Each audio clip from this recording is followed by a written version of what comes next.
सागर नगर निगम अध्यक्ष वृंदावन अहिरवार को एक बड़ी राहत मिली है। उनका चुनाव शून्य करने को लेकर लगी याचिका गुरुवार को सागर न्यायालय ने खारिज कर दी। वृंदावन अहिरवार के एडवोकेट सजेंद्र सराफ ने जानकारी देते हुए बताया कि निगम अध्यक्ष वृंदावन अहिरवार के विरुद्ध पूर्व पार्षद गंगाराम अहिरवार ने न्यायालय में चुनावी याचिका प्रस्तुत की थी।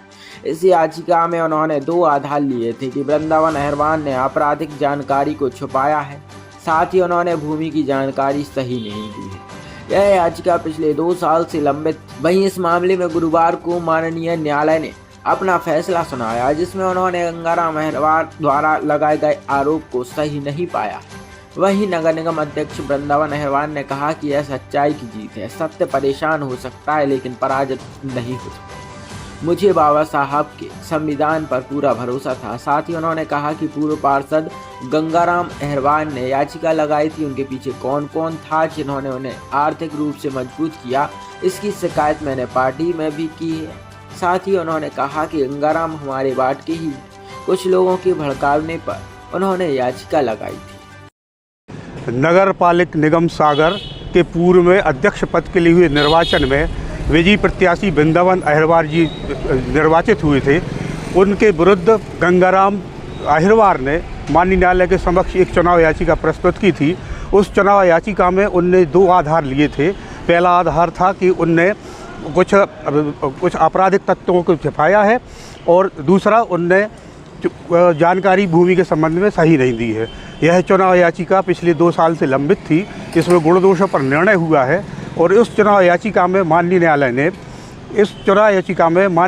ने गंगाराम अहिरवार के द्वारा लगाए गए आरोप को सही नहीं पाया है और गुण दोषों पर उनकी चुनाव याचिका निरस्त कर दी है। इस तरह से जो जनता ने वृंदावन अहिरवार जी को निर्वाचित किया था, उनकी निर्वाचन पर पुष्टि हो चुकी है और वह विजयी घोषित हो चुके हैं। आपका क्या नाम है? मैं सत्येंद्र साफ एडवोकेट श्री वृंदावन लाल जी अहिरवार की तरफ से मैंने उनकी पैरवी की है। गुण दोषों पर समस्त वास्तविक तथ्यों को माननीय न्यायालय के समक्ष प्रस्तुत किया है।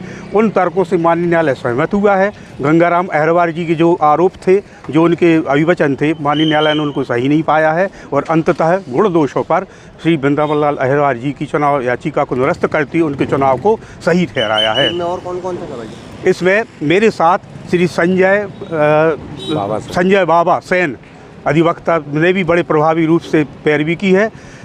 शुरुआत उन्हीं के द्वारा की गई थी। उनके सहयोग के लिए मैं बाद में इसमें उपस्थित हुआ था और दोनों के सहयोग से माननीय न्यायालय के समक्ष जो वास्तविक तथ्य थे वह तथ्य आए हैं और उसमें श्री वृंदावन लाल जी अहिरवार निर्वाचित हुए हैं और घोषित हुए हैं और चुनाव याचिका निरस्त हुई है। मैं उनको बधाई देता हूँ।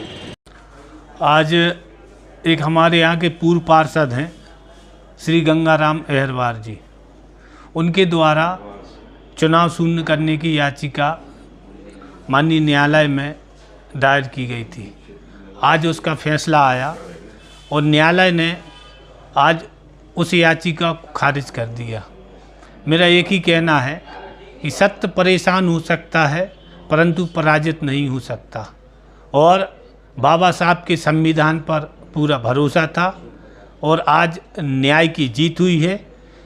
और इस कारण चूँकि एक विषय यह भी है कि मेरी समझ में ये नहीं आ रहा है कि गंगाराम जी ने जो याचिका लगाई थी, गंगाराम जी के पीछे कौन कौन लोग थे, किन किन लोगों ने उनको इस बात में सहमति दी, उनको आर्थिक रूप से मजबूत किया। ऐसे लोगों के प्रति मैंने पार्टी में भी शिकायत की है और चूँकि गंगाराम मेरे वार्ड के हैं और स्वाभाविक हमारे परिवार के सदस्य हैं, लेकिन कुछ लोगों के भड़काने में उनने यह याचिका लगाई थी। चूँकि न्यायालय ने यह याचिका आज खारिज कर दी। बहुत बहुत धन्यवाद।